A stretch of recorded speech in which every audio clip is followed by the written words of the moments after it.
متعلم اس سال سند فراغت حاصل کر زمرہ علماء میں شامل ہونے والے حافظ نعمان نعیم جو درجہ ثامنہ کی یعنی اپنی کلاس کی طرف سے ترجمانی کرتے ہوئے اپنے جذبات کا اظہار کرتے ہوئے اپنے یہاں پر گزارے 8 سال کا تجربہ فوائد و ثمرات آپ کے سامنے پیش کر رہے تھے، اور اس کی ایک جھلک آپ نے دیکھی۔ ہمارے یہ طلبہ کس طرح بحمد اللہ فن گفتگو اور فن خطابت میں کسی حد تک اس قابل ہو چکے ہیں کہ بحمد اللہ وہ منبر پر کھڑے ہو کر جمعہ بھی پڑھا سکتے ہیں، کسی کانفرنس کے اسٹیج پر کھڑے ہو کر خطاب بھی کر سکتے ہیں۔ یہ جہاں اللہ رب العالمین کا فضل و کرم ہے، ہماری انتظامیہ کی شبانہ روز محنت ہے، یقیناً اس میں اساتذہ کا ایک بہت بڑا کردار، بہت بڑا رول ہے۔ اللہ تعالیٰ سب کو جزائے خیر عطا فرمائے۔ اسی دوران میرے شیخ محترم استاد المکرم فضیلت الشیخ عبد الحنان سامرودی صاحب حفظہ اللہ تعالیٰ بھی ہمارے اس پروگرام کی زینت بنے۔ وہ ہمارے آج کے مہمان خصوصی ہیں، ہم انہیں بھی خوش آمدید کہتے ہیں، اہلا وسہلا و مرحبا۔ اب میں بلا کسی تاخیر کے دعوت خطاب دوں گا اپنے شیخ، اپنے استاد، جن سے مجھے شرف تلمذ حاصل ہے، مجھے پڑھنے کی سعادت حاصل ہے، اور ہماری جماعت کے مایہ ناز خطیب، ترجمان مسلک اہل حدیث، عزت مآب فضیلت الشیخ علامہ ابراہیم بھٹی صاحب حفظہ اللہ تعالی۔ اللہ اکبر۔ دعا کرے اللہ تعالیٰ میرے شیخ محترم کو صحت و سلامتی والی لمبی زندگی عطا فرمائے۔ اللہ تعالیٰ ان کا سایہ ہم پر، پوری جماعت پر، مسلک پر اللہ تعالیٰ تا دیر سلامت رکھے۔ ایک وہ وقت بھی تھا شیر کی طرح گھن گھرج کے ساتھ ہم شیخ کے خطابات سنا کرتے تھے، باطل کے ایوانوں میں لرزہ طاری ہو جایا کرتا تھا، سینکڑوں نہیں بلا مبالغہ ہزاروں لوگوں کی اصلاح اور الحمدللہ ان کی ہدایت کا ذریعہ بنے ہیں شیخ کے خطابات۔ اللہ تعالیٰ ہماری جماعت پر شیخ کا سایہ سلامت رکھے۔ میں دعوت خطاب دوں گا فضیلت الشیخ علامہ ابراہیم بھٹی صاحب حفظہ اللہ تعالی۔ ونستعینہ ونستغفرہ ونعوذ باللہ من شرور انفسنا ومن سیئات اعمالنا من يهده الله فلا مضل له ومن يضلل فلا هادي له واشهد ان لا اله الا الله وحده لا شريك له واشهد ان محمدا عبده ورسوله من يطع الله ورسوله فقد رشد واهتدى ومن يعص الله ورسوله فقد ضل وغوى أما بعد فإن خير الحديث كتاب الله وخير الهدي هدي محمد صلى الله عليه وسلم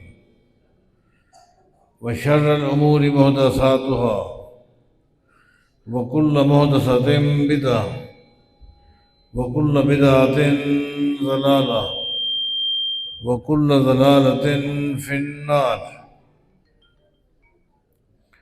أعوذ بالله من الشيطان الرجيم۔ بسم الله الرحمن الرحيم۔ اقرأ باسم ربك الذي خلق، خلق الإنسان من علق، اقرأ وربك الأكرم الذي علم بالقلم، علم الانسان ما لم يعلم۔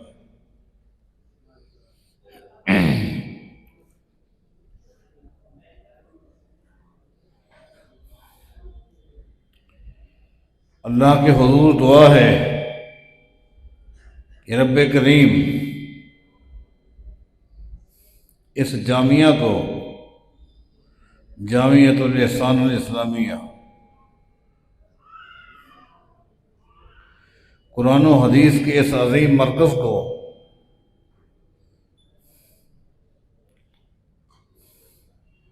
دین اسلام کی اس عظیم چھاؤنی کو، عظیم قلعے کو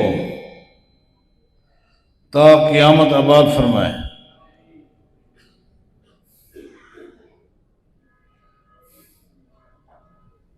جو دوست بھی کسی بھی حوالے سے اس جامعہ کی زینت بنے ہوئے ہیں، اللہ تعالیٰ ان پر اپنی رحمتیں نازل فرمائے۔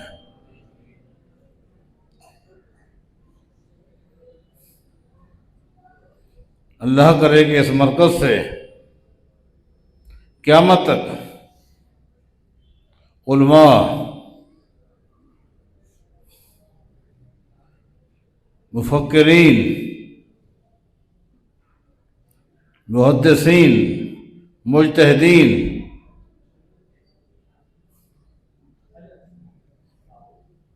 ہر دینی شعبے کے شاہ سوار پیدا ہوتے رہیں،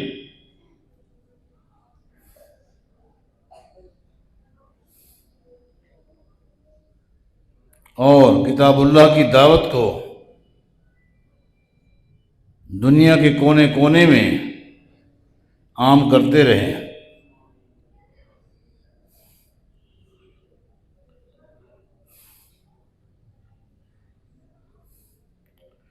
علامہ ابن عبد البر نے الاعتصام کے اندر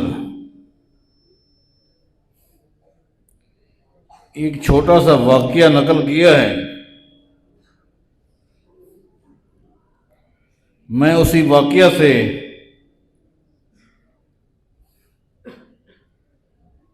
آج کی اپنی گفتگو شروع کرنے لگا ہوں۔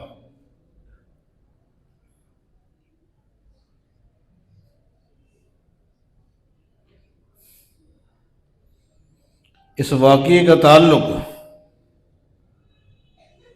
صحابی رسول صلی اللہ علیہ وسلم سیدنا حذیفہ بن یمان رضی اللہ تعالیٰ عنہ سے ہے کہ ایک دن حذیفہ بن یمان رضی اللہ تعالیٰ عنہ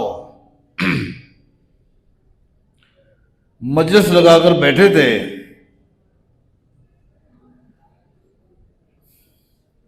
اور ساتھیوں کے ذریعے 2 پتھر منگوائے۔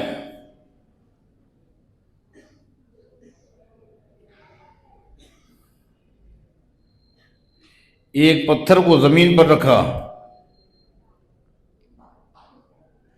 اور پھر دوسرے پتھر کو بھی اسی پتھر کے اوپر رکھ دیا۔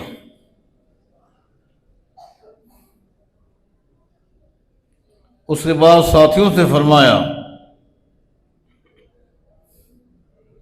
کہ اب دیکھو، ان دونوں پتھروں کے درمیان کوئی روشنی نظر آتی ہے؟ ساتھیوں نے دیکھا،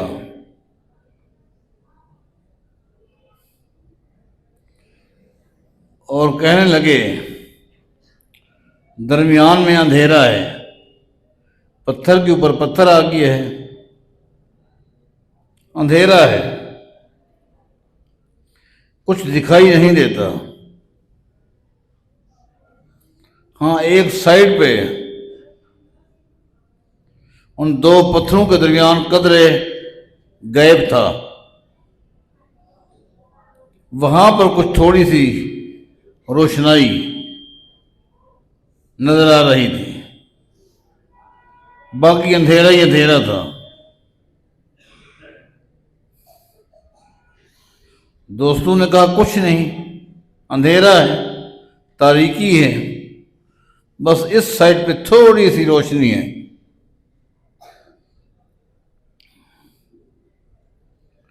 سیدنا حذیفہ بن یمان رضی اللہ تعالیٰ عنہ بھی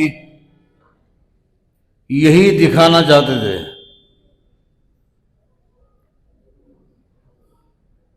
فرماتے ہیں سنو، والذی نفسی بیدہ، ساتھیو مجھے اس ذات کی قسم ہے جس کے ہاتھ میں میری جان ہے۔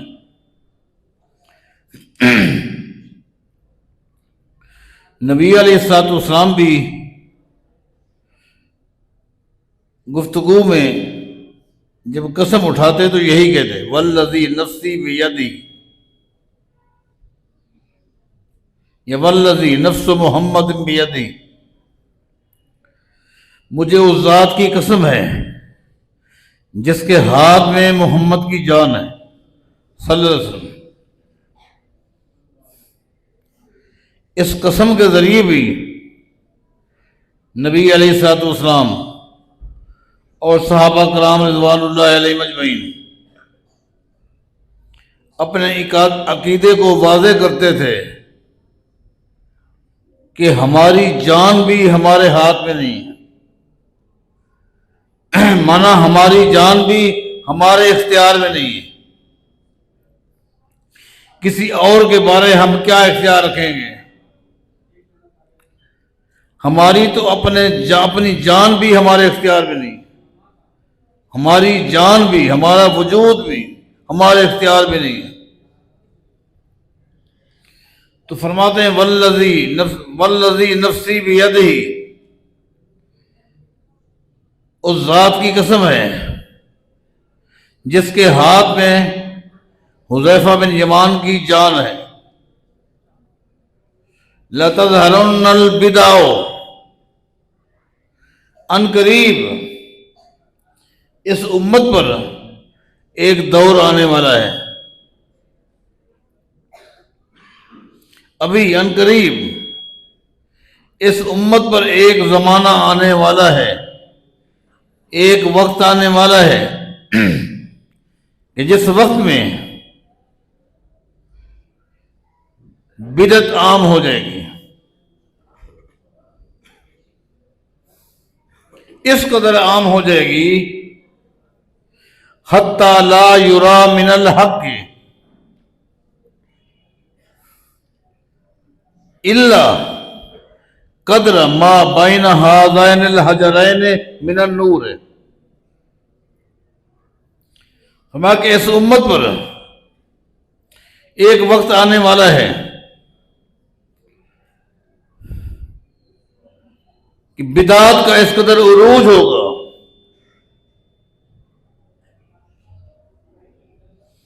اور سنت کو اس قدر دبا دیا جائے گا، بدعات کو غالب کر دیا جائے گا۔ فرمایا کہ جس طرح تم نے ان دونوں پتھروں کے درمیان دیکھا تاریکی ہی تاریکی تھی، یہ تاریکی بدعات ہے، معمولی سی روشنی نظر آئی، معمولی سی روشنی۔ اس طرح ہر چیز میں بدعت، ہر عمل میں بدعت،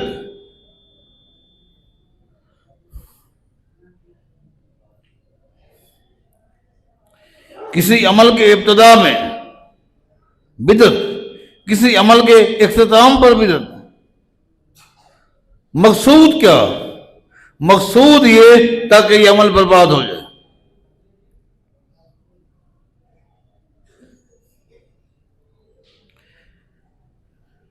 اب ایک مسلمان نماز کے لیے کھڑا ہوتا ہے، وقت نکال کر آتا ہے، وضو کرتا ہے،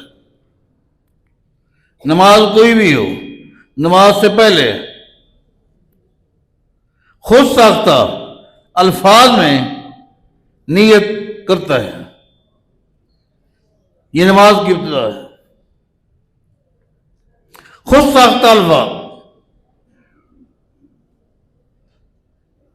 روزہ رکھنے کے لیے اٹھتا ہے، خود ساختہ الفاظ میں روزے کی نیت۔ بدعت،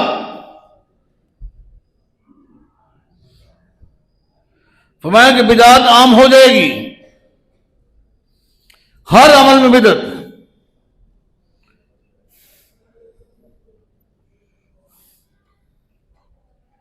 نبی علیہ الصلوۃ والسلام کا ہر خطبہ، اس خطبے کے اخیر میں یہ الفاظ ہیں: کل بدعۃ ضلالہ وکل ضلالۃ فی النار. اس کے بعد گفتگو کبھی توحید پر، کبھی نماز پر، کبھی روزے پر، کبھی حج پر، کبھی جہاد پر، لیکن شروع کے الفاظ میں بدعت کی مذمت. تو فرماتے ہیں لوگوں، جس طرح تم نے دو پتھروں کے درمیان دیکھا، اندھیرا ہی اندھیرا تھا، ایک وقت آئے گا یہی صورتحال معاشرے میں سنت کی ہوگی جو معمولی سی روشنی دیکھی، اور یہ کیفیت بدعات کی ہوگی جو تم نے تاریکی دیکھی ہے.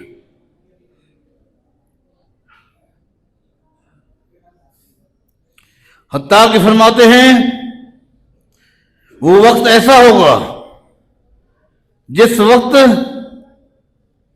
بدعت کو سنت کا درجہ دیا جائے گا، بدعت کو سنت کا درجہ دیا جائے گا.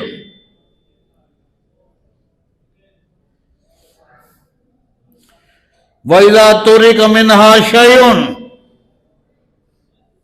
وَإِذَا تُرِكَ مِنْهَا شَيْءٌ. بدعات اس قدر عروج پر ہوگی کہ اگر کسی عمل میں بدعت کو چھوڑ دیا جائے گا تو چیخو پکار شروع ہو جائے گا. یہ آج سنا تھا میت کو دفنانے کے بعد میت کے بیٹے نے کیا کہا کہ کوئی اب کلخان نہیں ہوگی. بتاؤ یار کیا کہا؟ کلخان نہیں ہوگی. کیا ہو گیا؟ کلخان نہیں ہوگی.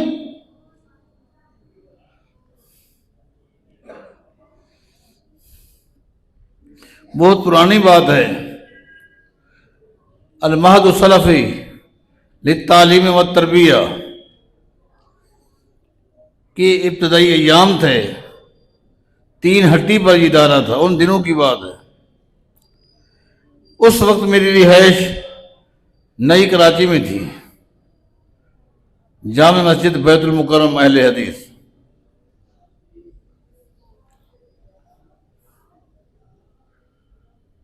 اتفاق ہے چند نوجوانوں کو اللہ نے ہدایت دی، انہوں نے حق کو قبول کر لیا.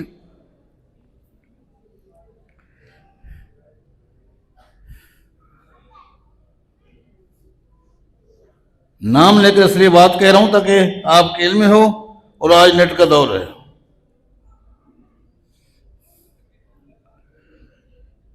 ان ساتھیوں میں سے، نوجوانوں میں سے ایک نوجوان کے والد کا انتقال ہوا.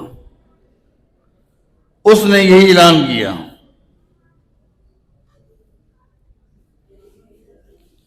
اس مسجد کے خطیب صاحب نے جمعہ پڑھایا اور جمعے میں کہا تم نے دیکھ لیا فلاں حاجی صاحب کا انتقال ہوا، اس کا بیٹا گمراہ ہو چکا ہے، وہابی ہو گیا ہے، قرب قیامت ہے، گمراہی پھیل رہی ہے، کل خان نہیں ہوئی. میں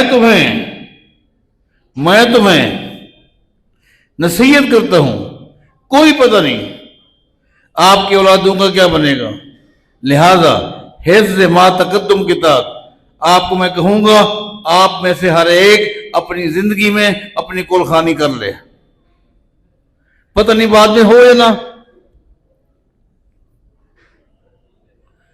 میں نے کہا اب ٹھیک ہے، اب اس کا مولوی کا کوئی دن بھی خارج نہیں رہے گا. اس مولوی صاحب کا میرے ایک نمازی کے ساتھ رابطہ تھا، نور محمد صاحب ان کا نام ہے، بوڑھے ہیں اور ابھی حیات ہیں۔ گزشتہ ہفتہ بھی میری ملاقات ان سے ہوئی ہے، رابطہ رہتا تھا۔ ان کے ذریعے اس کے سوالات مجھ تک، میرے سوالات وہاں تک پہنچتے۔ ایک دن اس نے کہا کہ حضرت فرماتے ہیں کہ میں نے ملاقات کرنی اور تیرے گھر میں بیٹھ کر۔ میں نے کہا ٹھیک ہے، میں آ جاؤں گا۔ وہ وہاں پہنچ گئے سیکٹر 11J کے اندر۔ میں یہ سمجھا کسی نقطے پر کوئی گفتگو کرے گا۔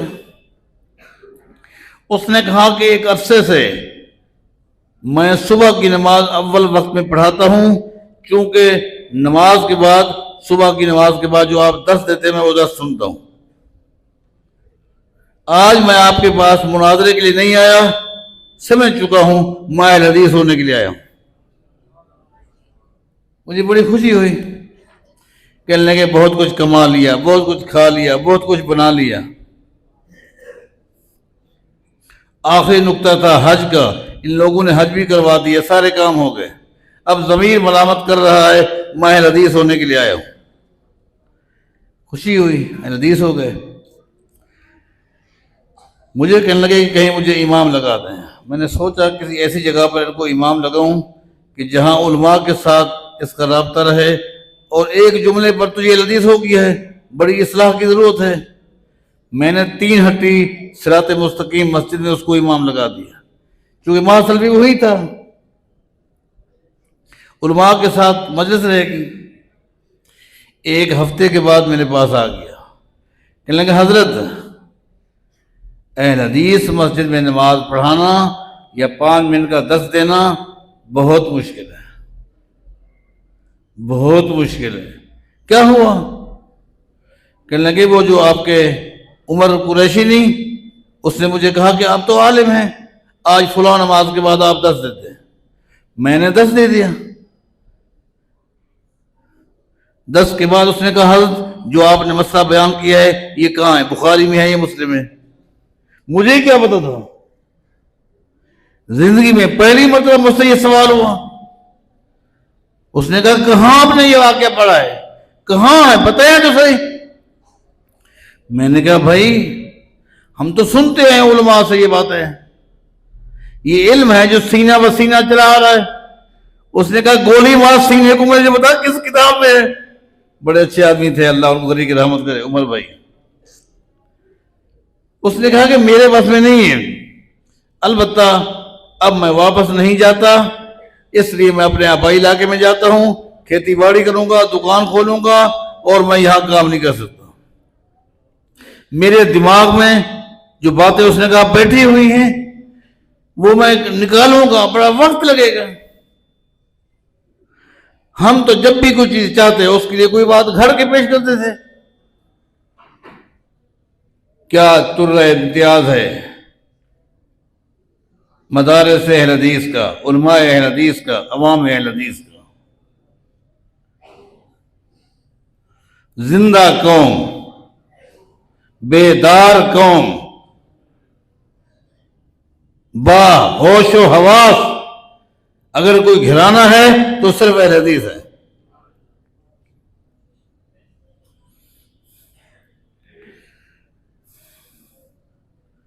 مجھے ایک دن ساتھی کہنے لگے تبلیغی جماعت والے داڑھی منڈے بھی کتاب لے کر پڑھیں تو سارے سر جھکا کر بیٹھے ہوتے ہیں، تمہارے ہاں تو کوئی یہ انداز نہیں ہے۔ میں نے کہا جی ہاں، ان کے ہاں عقیدت ہے، ہمارے ہاں حقیقت ہے۔ عقیدت کے لیے آنکھیں بند کرنی پڑتی ہیں، کان بند کرنے پڑتے ہیں، حقیقت کے لیے ان سارے اعضاء کو کھولنا پڑتا ہے۔ تو بات کسی اور طرف چلی گئی، طلباء سے باتیں کر رہا تھا۔ سیدنا حذیفہ بن یمان کے دلوں کو حتیٰ کہ ایک وقت آئے گا کہ لوگ بدعات کو سنت کا درجہ دیں گے.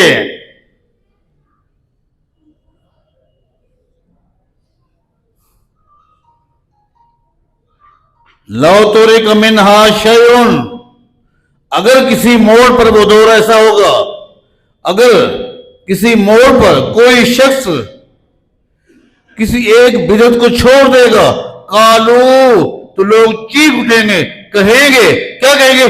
طریقت سنت، لوگوں کیا ہو گیا؟ سنت کو چھوڑ دیا گیا، حالانکہ اس نے چھوڑا تھا بدعت کو. آج جس زمانے کی طرف اشارہ سیدنا حذیفہ بن یمان نے کیا تھا رضی اللہ، آج اسی دور، اسی وقت کو، انہی چیزوں کو ہم اپنی آنکھوں سے دیکھ رہے ہیں. اب یہاں سے میں گفتگو کیا کروں گا؟ گھڑی بڑی سلفی صاحب کو اللہ جزائے خیر دے، کسی کو کہا ہوگا آج کل ریموٹ کا دور ہے، گھڑی بہت تیز چل پڑی. آج جو بات بتانی ہے طلباء کو، آپ بھائی بھی سن رہے ہیں، وہ یہ ہے، یہ بدعت کس چیز کی پیداوار ہے؟ یہ ہے میرا ٹاپک آج کا. یہ بدعت نماز میں، روزے میں، حج میں، زکوٰۃ میں، عبادات میں، یہ بدعت جو ہیں یہ کس چیز کی پیداوار ہے؟ یہ سب جہل کی پیداوار ہے. یہ سب جہل کی پیداوار ہے، جہالت کی پیداوار ہے. ان تمام خرافات کو، بدعات کو، شرکیہ رسومات کو اسلام نے پہلی وحی کے اندر آخر ہی خاتمہ کر دیا. کس کے ذریعے؟ اقرا بسم ربک الذی خلق. اسلام نے آتے ہی وہ دروازہ جس دروازے سے یہ خرافات، یہ بدعات داخل ہوتی ہیں، معاشرے کو بگاڑ کے رکھ دیتی ہیں، وہ جہالت کا دروازہ اسلام نے آتے ہی اس دروازے کو بند کر دیا اور علم کے دروازے کو کھول دیا. اس لیے اگر ہم میں سے کوئی شخص یہ چاہتا ہے کہ میں جس ماحول میں رہتا ہوں، میں جس سوسائٹی میں رہتا ہوں، میں جس سیکٹر میں رہتا ہوں، میں جس قوم برادری میں رہتا ہوں، وہاں بدعات کا، شرکیہ رسومات کا خاتمہ ہو جائے، تو اس کا ایک ہی فارمولہ ہے کہ وہاں کتاب اللہ کی تعلیم کو عام کرنا ہے، قرآن و حدیث کی تعلیم کو عام شروع کرنا.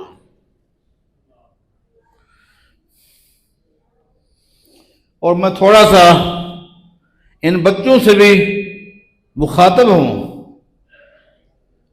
کہ جنہوں نے قرآن کریم حفظ کر لیا ہے، آج ان کو سند ملے گی، ان کے گلے میں میں ہاتھ تو دیکھ ہی رہا ہوں، واسکٹیں بھی خوبصورت پہنا دی گئی ہیں، سب کچھ صحیح ہے، لیکن اس خالی حفظ کر لینے سے، اس حفظ کی تلاوت کو لگاتار صبح شام اپنے ماحول میں کرنے سے کبھی بھی بدعات کا خاتمہ نہیں ہو سکتا. اگر کسی محلے میں 50 گھر ہیں اور ان میں سے ہر گھر صبح شام قرآن کریم کی تلاوت کو بندوبست کرتا ہے، ہر گھر میں قرآن کا حافظ ہے، بچہ ہے، بچی ہے، مرد ہے، عورت ہے، قرآن کے حافظ ہیں، تلاوت کرتے ہیں، لیکن کبھی بھی اس معاشرے سے بدعات کا خاتمہ نہیں ہو سکتا جب تک کہ اس قرآن کریم جس کو آپ نے حفظ کیا ہے، اس کے اندر جو اللہ تعالیٰ نے احکام بیان کیے ہیں ان کا آپ کے پاس علم نہیں ہوگا. علم ضروری ہے. اس لیے نبی علیہ الصلوۃ والسلام نے ابو ذر غفاری رضی اللہ تعالیٰ سے فرمایا تھا، یا ابا ذر لأن تغدو فتعلم آیۃ من کتاب اللہ خیر لک من ان تصلی 100 رکعۃ. اے ابو ذر،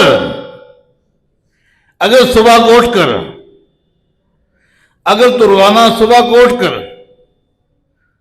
قرآن کریم کی ایک آیت پڑھ لے اور اس آیت کو سمجھ لے، تعلم خالی قرات نہیں، لَأَن تَقْدُوَ فَتَعَلَّمَ، اگر تو روزانہ صبح کو اٹھ کر قرآن کریم کی ایک آیت کو پڑھ لے اور پڑھنے کے بعد اس کو سمجھ لے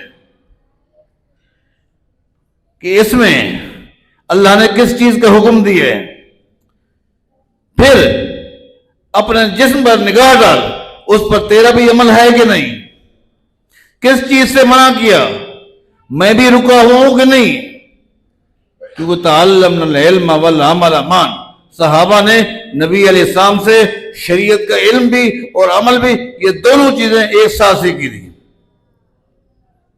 فرمایا اگر تو روزانہ ایک آیت کو سیکھ لے، خیر لک من ان تصلی مئۃ رکعہ، تو پوری رات کی عبادت سے یہ بہتر ہے۔ اس لیے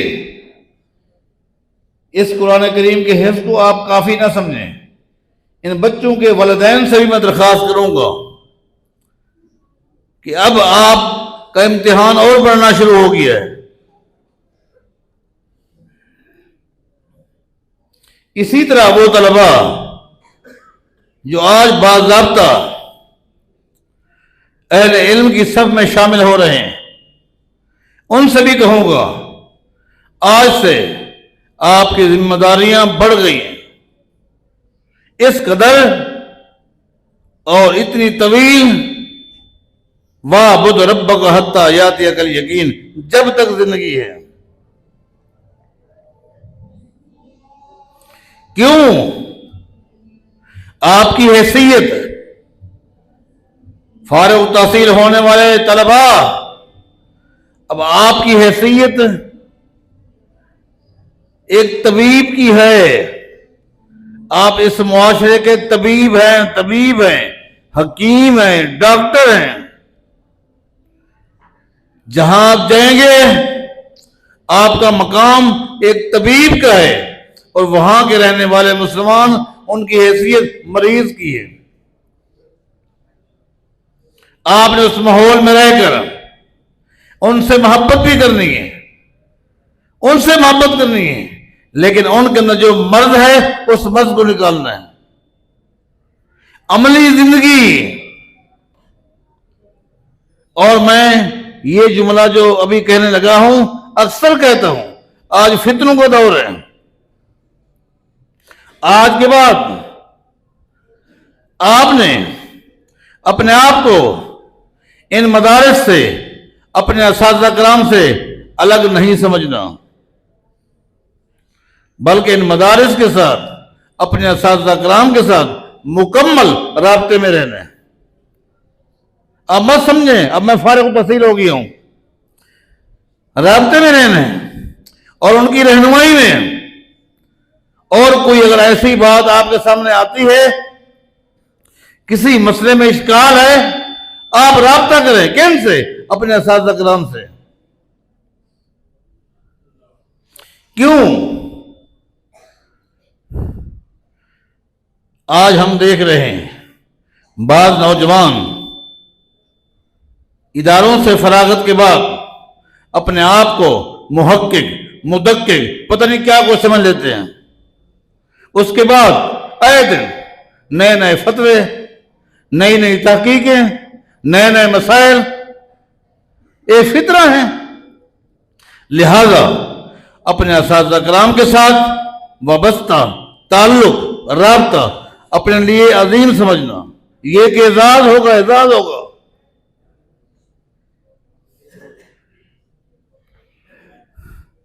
مطالعاتی عالم نہیں بننا۔ آج کچھ لوگ ہیں ڈکشنری کو بیس بنا کر، عربی لغت کو بنیاد بنا کر وہ پتہ نہیں اپنے آپ کیا سمجھتے ہیں۔ نہیں، آپ کی علمی حوالے سے بھی ایک سند ہے، آپ کن کے شاگرد ہیں، وہ شیخ کن کا شاگرد ہے۔ یہ بھی ایک اعزاز ہے. جس طرح ابھی ایک طالب علم نے تقریر کی اور اپنے بعض آخری کلاس کے اساتذہ کرام کا ذکر کیا، ان کو شکریہ ادا کیا، مجھے بڑا اچھا لگا. یہ چیز ہونی چاہیے. تو بہرحال میں دیکھ رہا ہوں کہ ٹائم کافی ہو گیا ہے، تو میں تمام بچوں کو بھی اسی طرح ان کے اساتذہ کرام کو، انتظامیہ کو، ان کے والدین کو مبارکباد پیش کرتا ہوں، اور میں کہتا ہوں آپ نے اس مرکز کے ساتھ اپنے تعلق کو اور مضبوط کرنا ہے. اللہ تعالیٰ آپ کو جزائے خیر دے. اقول قولی ھذا واستغفر اللہ لی ولکم وآخر دعوانا الحمدللہ رب العالمین.